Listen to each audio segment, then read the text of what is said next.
যে এবার এইচএস দিবে অর্থাৎ 12-এ পরীক্ষা দিবে, ওই মেয়েটা বুকে ওড়না না নিয়ে জিন্সের একটা প্যান্ট পরেছে, পায়ে পুরুষের শু পরেছে, এই যে শুগুলা পুরুষের শু পরেছে, আর একটা জিন্সের প্যান্ট পরেছে, উপরে গেঞ্জি জামা পরেছে, যার উঁচু নিচু সব কিছু বোঝা যায়।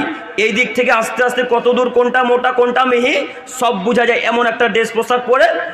তারপরে চোখে আইলানা মাস্কারা দিয়েছে, চুলকে ছেড়ে দিয়েছে, ঠোঁটে লিপস্টিক লাগিয়ে ঢং ঢং ঢং ঢং করতে করতে করতে আপনার চোখের সামনে দিয়ে মেন গেট দিয়ে বেরিয়ে গেল। আপনি কি কানা?